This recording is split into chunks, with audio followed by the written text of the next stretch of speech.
Jamie Beebe, welcome to Do Did Will, the Story of People podcast. How are you? I'm good. Thank you. Thanks for having me. I caught you on one of these rare moments when you're home. Is this the You case? did. Yes. I am Uh, actually home.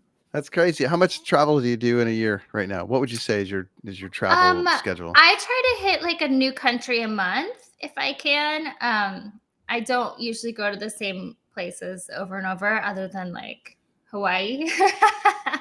Hawaii and like Mexico, but I try to hit like different parts of Mexico, different islands in Hawaii, but they're close to me and they're warm, so I have a tendency to just slip in there for a weekend when I can. Hawaii. I mean, did you spend all like time in that area and then were affected emotionally by all the tragedy down there, or did you actually go to all the Yeah, other no, islands? I've spent a lot of time in Maui and in Lahaina, which is, pretty devastated by the fires. And my best friend lives in Maui, which is why I've spent so much time there.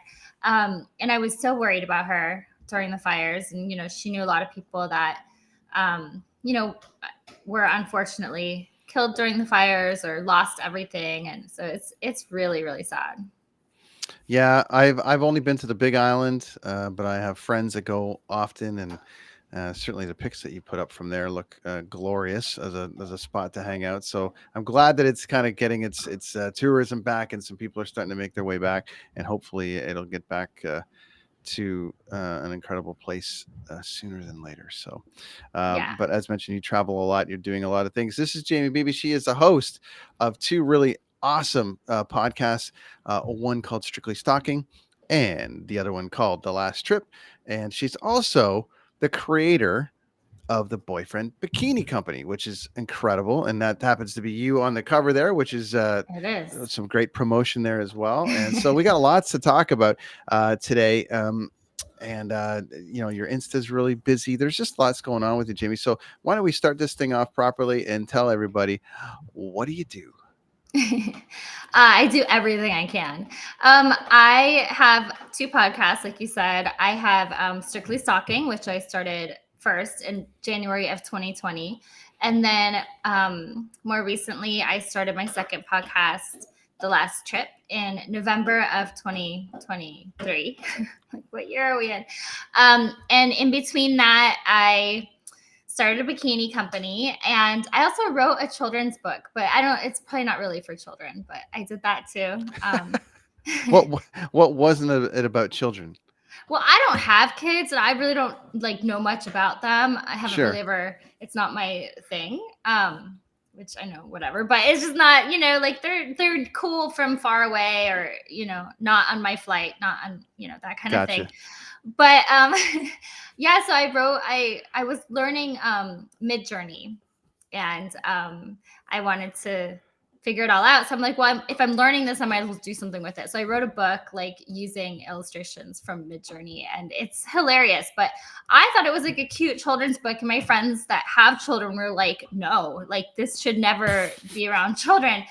And it's funny, like my hairdresser bought it, which I had no idea about until I went in to get my hair done. And I was like, is that my book? Like, were you one of the 5 people on Amazon that bought my book? And she was. And she said that like everybody reads it, everybody loves it, but it's definitely not for children. I wrote it with my dog, and it's called The Great Daddy Hunt. And it's where like my dog goes around the neighborhood and tries to find a dad. And like he does find one, and then like we get married and we go on this great honeymoon.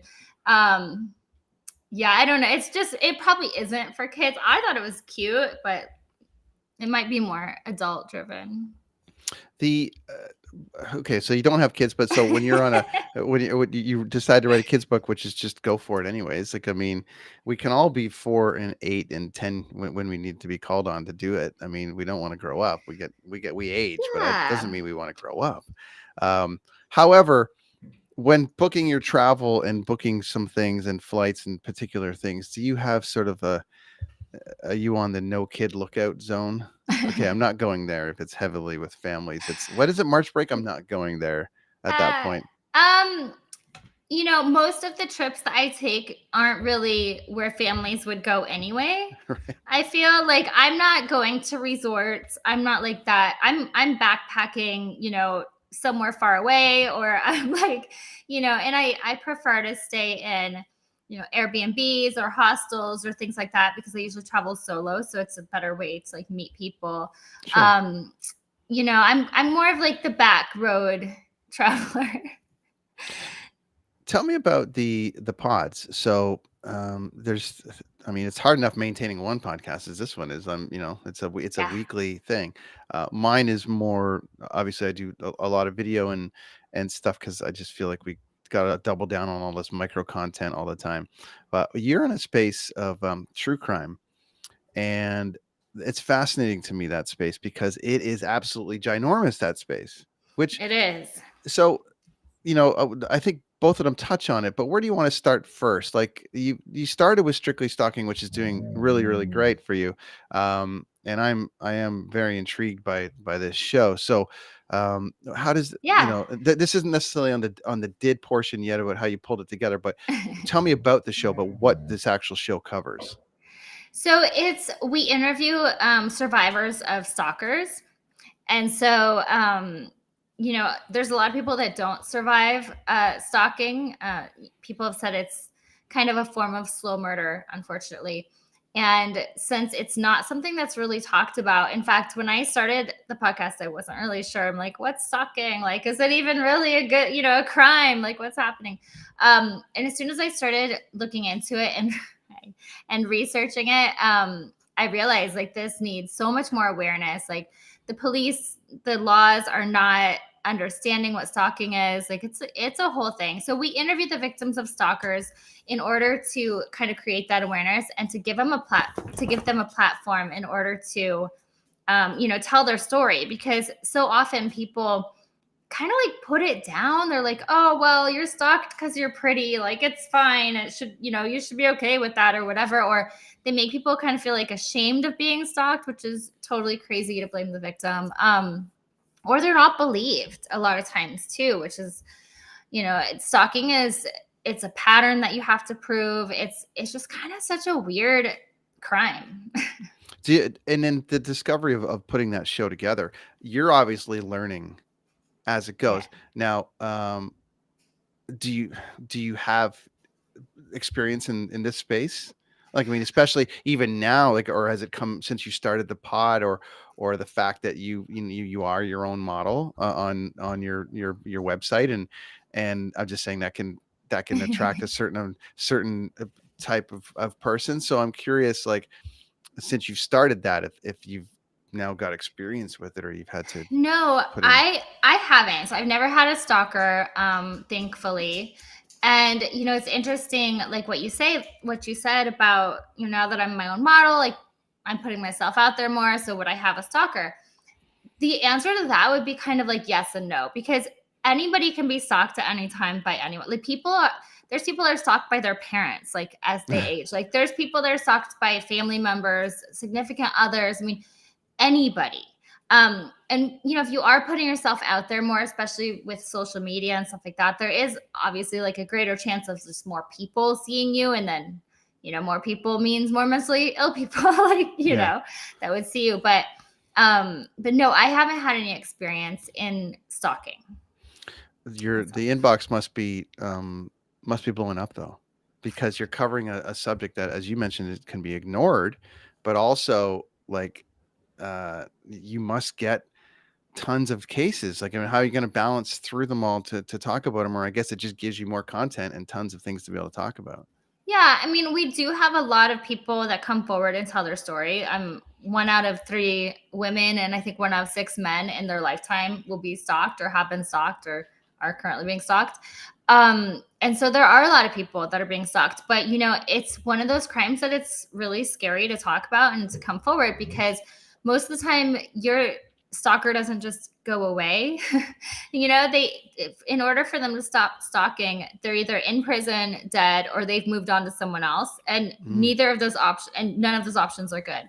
And so a lot of people don't want to come forward because their stalker is still out there, which we totally understand. A lot of people do come forward anonymously and tell their story for safety, because their stalker is still out there. And so it is difficult to find people that want to talk about it. But at the same time, a lot of people that do come out and talk about it, they feel better about, being able to tell their story and help other people. And also, a lot of those people that have been stalked, they start becoming advocates for other people, because it's so hard for people to stand up for themselves against their stalker, and to like be that squeaky wheel at the police station every day, being like, and then this happened, and then this happened.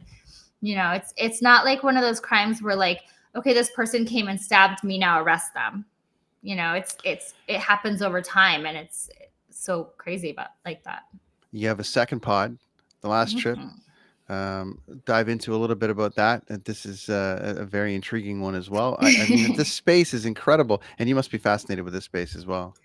Yeah, I mean, that one kind of came about because I love traveling so much, and I love true crime. So what I was doing when I would book my trips, I'd be like, oh, I wonder like who, if there's a missing person here, like I'll keep my eyes open, or like, is there a crazy murder here? Yeah. So I would be doing all this research before my trips anyway. So I'm like, if I'm looking at this and doing this, like somebody else out there must think this is interesting too. At least I hope. That's kind of how I do all my things, is like, if I think it's cool, then I mean, like, I'm not that unique. Like, there's other people that are going to think the way that I think, I hope.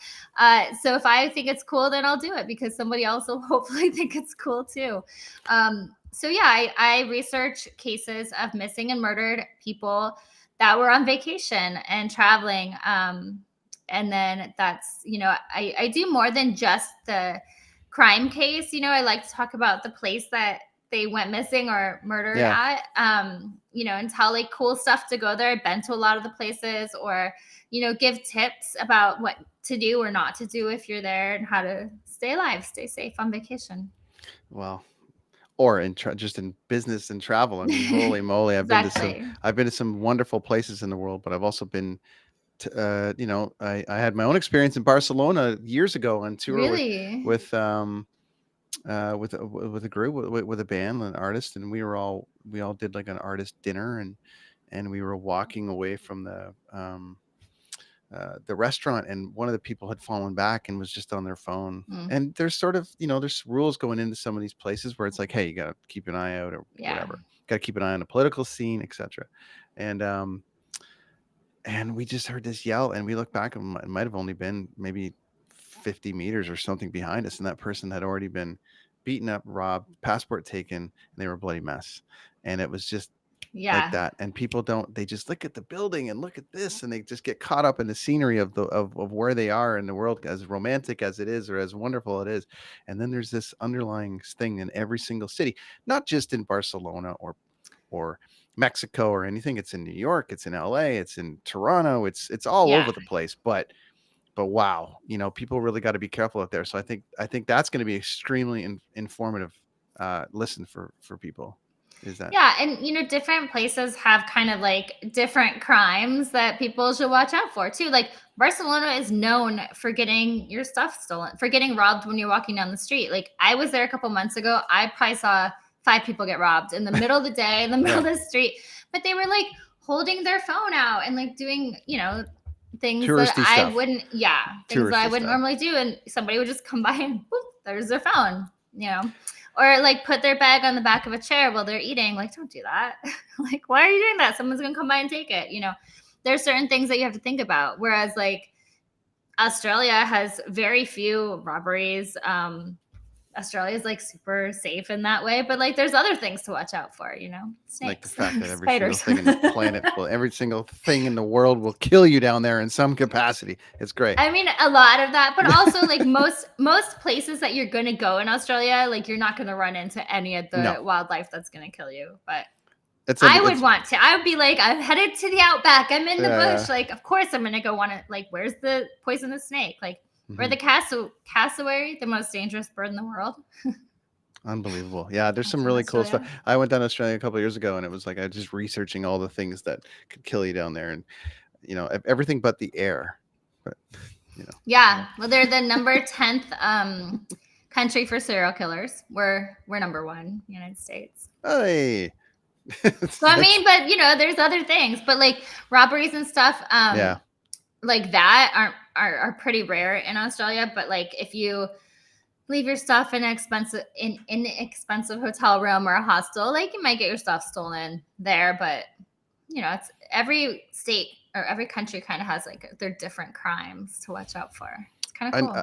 I noticed you got an IMDb, a casting director side of things. Are you still doing that? Do you have any I time am. to do that? Yeah, and what's that? I What's do. that I space am. like? Yeah, Well, I worked as a casting director for a very long time and I did really well. And I really, I really enjoyed it. I loved it. And I kind of, I mean, like the whole industry kind of shut down during COVID, yeah, which is when I started my first podcast because I was like, well, I don't know what to do. Like, I'm either going to, sit in my house and drink or I'm going to work and make money and, live my best life. So I chose that.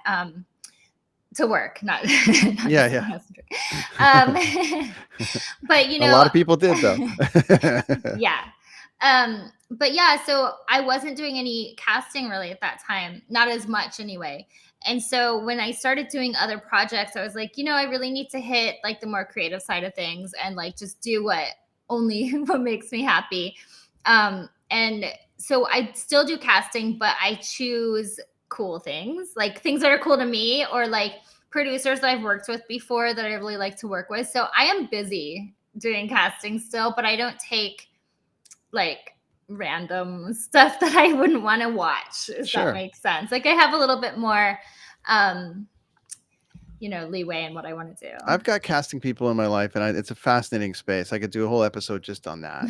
So it's really cool because you got to get it's amazing when you get it right, and I love listening Yeah. to.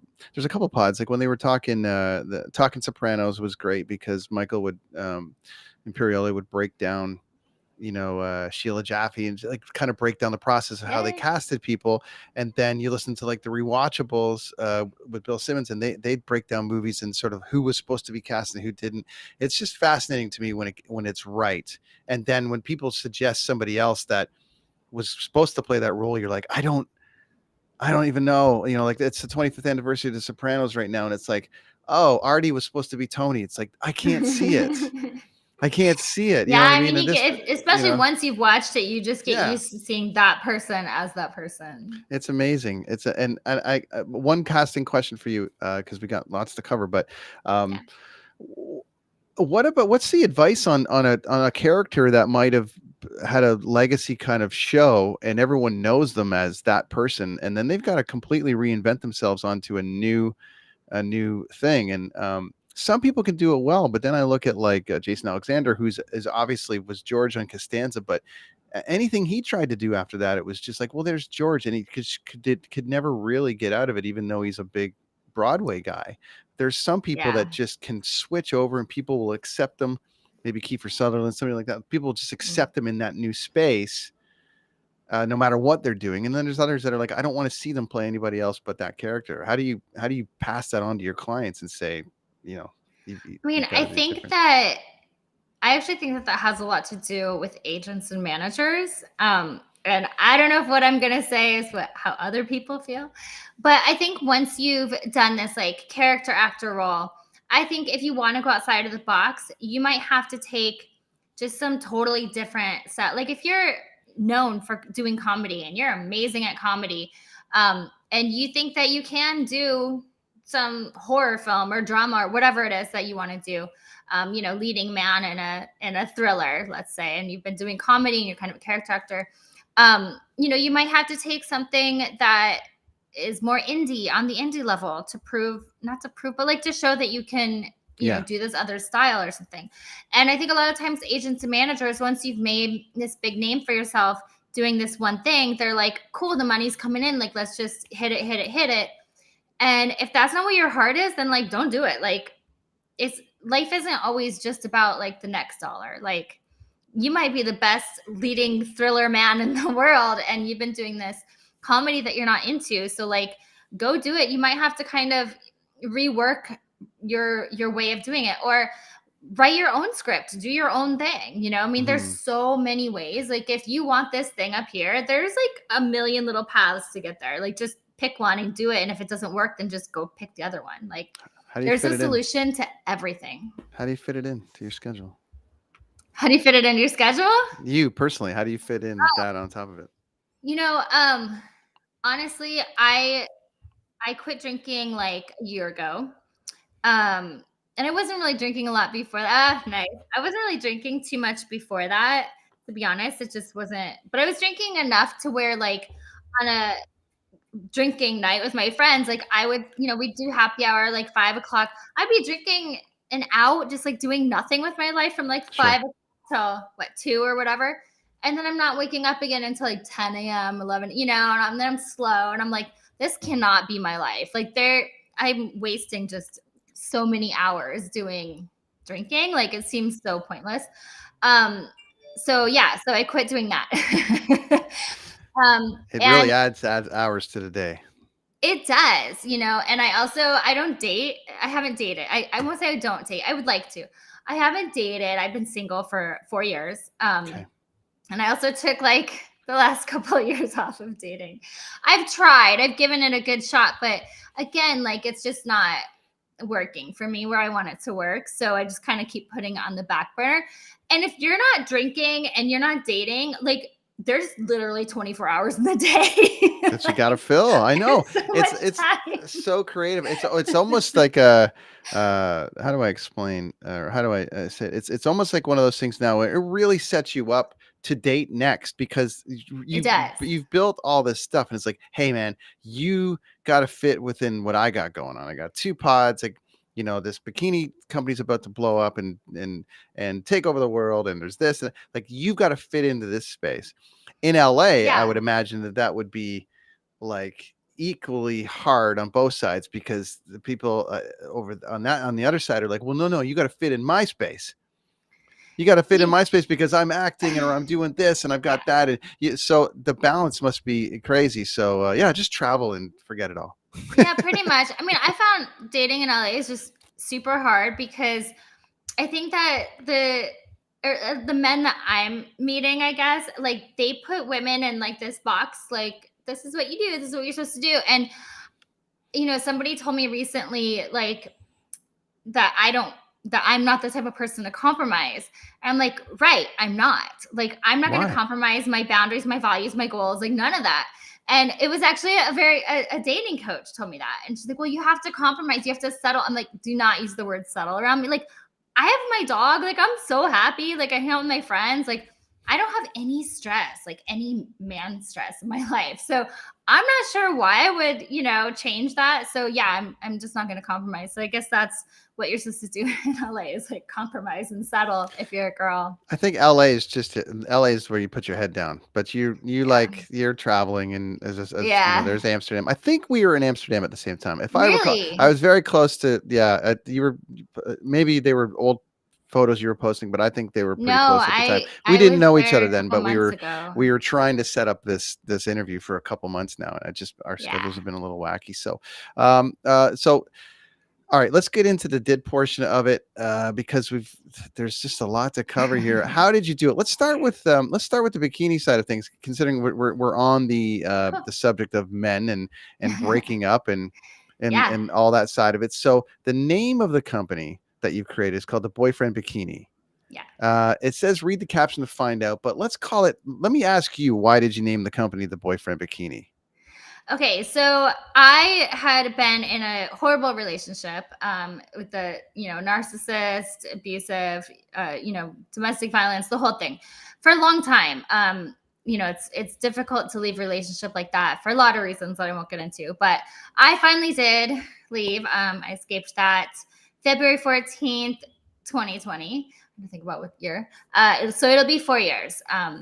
On This Valentine's this Day. Valentine, yeah, my Wow. favorite day. Now, my favorite day now. Yeah. So when I left that, and then COVID happened like immediately Yeah. after that, and I launched my first podcast. Like, all this stuff just kind of like my mom got diagnosed with Parkinson's. Like, everything happened like in this 2-month time span of my life, and it was nuts. And so I kind of like I mean, I didn't have much of a choice other than to step back because it's also COVID. So I was like locked down by myself in my house. I was alone for like the first time. And you know what? It was so amazing. It was like the best Mhm. thing in my life. It took a minute, to be like, wait, I can just do whatever I want like this. Life is so great. So I made this list, and it's so big. There's probably 1,000 things on there of everything I want to do, because this person had been like holding me back a lot. So I made Mhm. this huge list, and there's like dumb things on there. There's all kinds of things. Like one of which I did this summer. I was in a blueberry pie eating contest. It was on my list. And I saw the opportunity. I was like, fuck it, I'm going to do it. Oh, sorry. I don't know if I can No, swear. you can swear. I mean, Oh, Jesus. okay. Oh yeah, Like, I can absolutely. do it. I did lose to like this 16-year-old boy. I swear he was like practicing beforehand, because I thought I was doing really well. Also, like, it was gross. Don't ever, like, I don't want to say Did don't do a blueberry pie eating contest, but oh my God, Did you it research was Stand insane. by Me before that?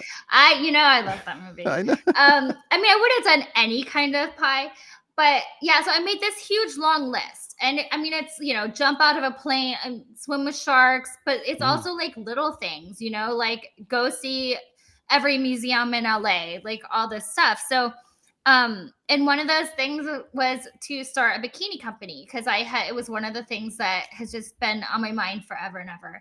And I was really excited. So when I started it, I named it the Boyfriend Bikini, because it was something that my ex was always like, oh, you're dumb, like you can't do that, whatever. It was a horrible relationship. And so, and I was going to do it kind of in a negative way. I was actually going to call it the ex-boyfriend, like, and I was very negative about it. And I was talking to my friend, and she's like, something that you wanted your whole, like, for so many years, you've been talking about this, and you want to name it, like, and be negative about it and put it in this negative space, like this thing you're looking forward to. And I was like, wow, like, you're right. And it kind of changed like my outlook on a lot of things. Like, I don't want to put anything in a negative space. And I think Mhm. like I had thought like that for a long time. And so I turned it all around, and I called it the Boyfriend Bikini, and I name each one after a positive male influence in my life. Like there's Amazing. one named after my dad and my brother, my dog. My dog is a boy. And various other boyfriends that were great, and friends, the guy friends that I've had. And each one like comes with a little story about like the type of person that I named it after. I don't actually name names, although they all kind of know who they are. Sure. And then part of the proceeds goes to the National Coalition Against Domestic Violence, and that was kind of like my little way of saying fuck you to my ex, rather Nice. than like basing this whole negative thing on this horrible relationship I had. Um, so in that particular case, when you uh, before you launch it or as you launch it, you make yourself the model. That's also a fuck you, Yeah. which is like, hey, this isn't your, and I want to word this correctly, not in a possessive way, but it's kind of like Yeah. this isn't yours anymore. This is Yeah. the world's now. Like I've Yeah, well, created this thing, he was very controlling when we were together, and so I didn't wear, 99% of what I wear now.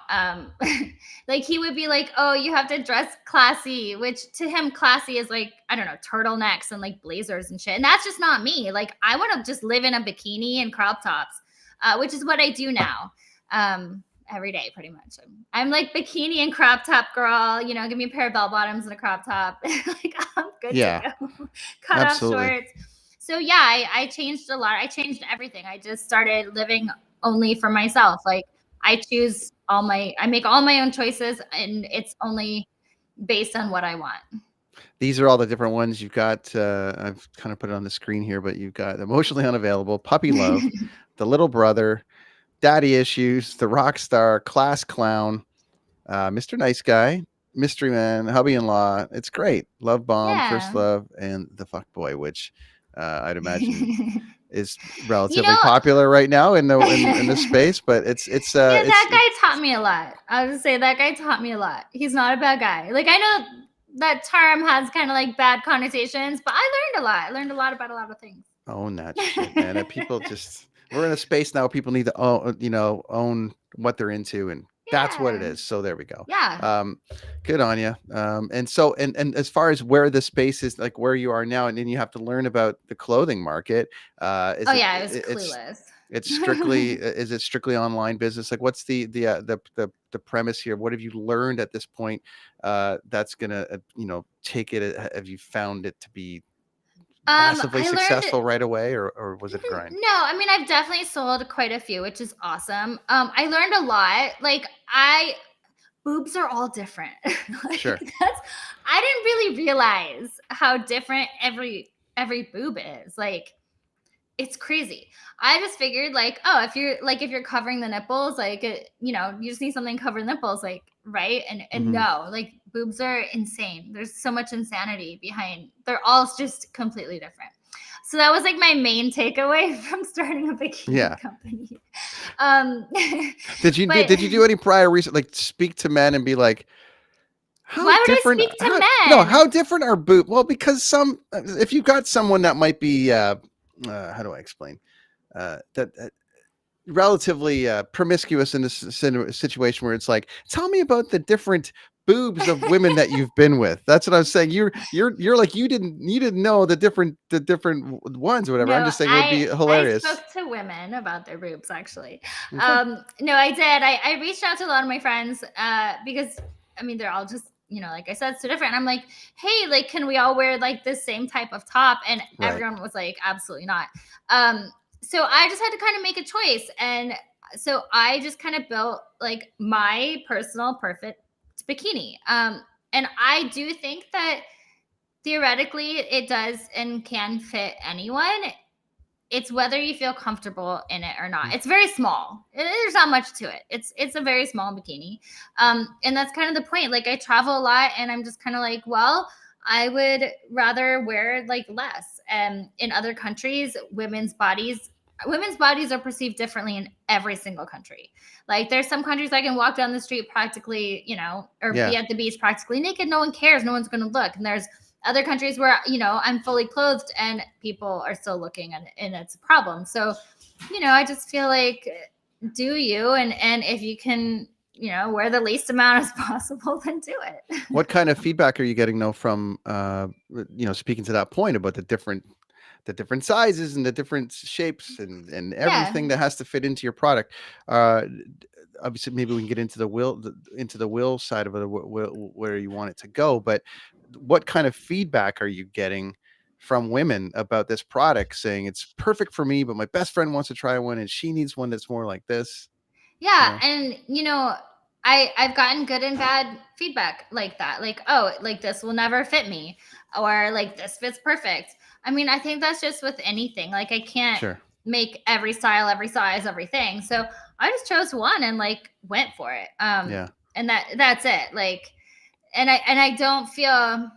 I mean, I get it. Like, especially with bikinis, like you can have a one piece, a two piece. Like, I think there's probably three or four pieces. I have no idea. Like, there's everything under the sun is imaginable. So, like, if you're looking for the type of bikini like that, it's simple, it's small, then get it. And if not, then like, by all means, go find the one that you're looking for. Like, I have like 300 different brands in my closet of bikinis because I love them. I love bikinis. I buy bikinis everywhere I go. So I'm not only just wearing mine. especially if you weren't allowed to wear them for a long time. You must be loving them like. And I'm sorry that you had to go through. This is my Canadian coming out. I'm sorry that you had to go through that. And on Yeah, it behalf of it like sucks, but us as humans, a lot of I know. women go through, shitty things. A lot of people go through shitty Yeah. relationships and shitty things. It's what you do after. Yeah. Well, you're certainly rising and on the rise and doing amazing stuff, which Thank naturally you. takes us to what will you do next. So, what's the plan here? What do you want to do with all of the stuff you've got going on? I just want to do more and more. Like I said, I have this huge list. This year, I really plan to swim with great white sharks. It's like first, like I just really want to do that. But on a business level, we just revamped our Patreon for Strictly Stalking, so that's going to be a little bit more work with like personal chats and like live reads or live things. I don't know. Like we're Hmm. working it out. Like there's a bunch of new merchandise that we've been like working on, so much stuff like that. And the Patreon for my new podcast. So like I'm kind of working on all that kind of stuff. And just traveling. I want to do more with traveling, see if I can't figure out another business adventure with the traveling somehow. But yeah, I just have like this huge long list of like little things I want to do. And most of it's kind of random, or like things I want to see, or uh, like I've never gone parasailing. I want to sail a boat on my own. I want to learn to fly. Like there's so many things. It's not The, all adrenaline stuff, but no, but it's. I mean, you're keeping you know you're keeping busy, but you're also recreating and rediscovering yourself, and I'm yeah. Well, I really feel like when I you was know. in my last relationship, like I really feel like I just lost 7 years of my life. And they were 7 years where like I would have been, I was at a great age where, I mean, I'm still super healthy. Like I'm vegan and sober. Like, how can I not be healthy? But Mhm. like, I feel like I lost all those years. So I'm just, good or bad, that's kind of, I'm trying to make up for that. I'm living every day as if I'm working back on that 7 years that I lost. I mean, as mentioned, at New Year's I crossed over 5 years of not drinking, and my question to you, Congrats. my thank you very much. It's been a journey, especially in the music industry, Yeah. trying to balance that. But 1 year in, my question about the sober stuff, and I won't stay on this for too Yeah. long, No, I love but talking about it. how are you feeling overall about your decision, and what have you noticed that has changed outside of gaining more time? I'm so glad you asked. I love being sober. I love it, and I love it, and I love it. Everything is positive. Like I look amazing. Like all of a sudden, I'm like, wait, like I'm not gaining and losing. Like I just look fantastic every day when I wake up. I feel better. Every part of my body is better. I'm just happier. I'm wake up and I'm like, woo, another day. Like I could wake up at 5 a.m. and be like, all right, let's jam it out. Or Mhm. or I can stay up late. I usually don't stay up late because bed early. But all these things, and they're the only, I don't want to say like negative side effect, but the only thing I noticed was that I lost a lot of friends. People stopped wanting to hang out with me, and that's because and I didn't quite understand why, but I think it's because there's like, I don't want to say shame in drinking, but I was partying a lot, like, partying. I was going to Mhm. bars every night with my friends, and, everyone was waking up late, and we would have these like kind of talks like, oh, I want to make a bikini company one day. Like, I want to do this, I want to do that. And then I'm like, no one's doing anything. We're just drinking and talking about it. Um, and I think when I quit drinking, people didn't know what to do with me. Like for a minute, I became like, oh, the friend that can drive you to the bar. And then I'm sitting at a bar, just like bored out of my mind when everyone's drunk. And I don't like that.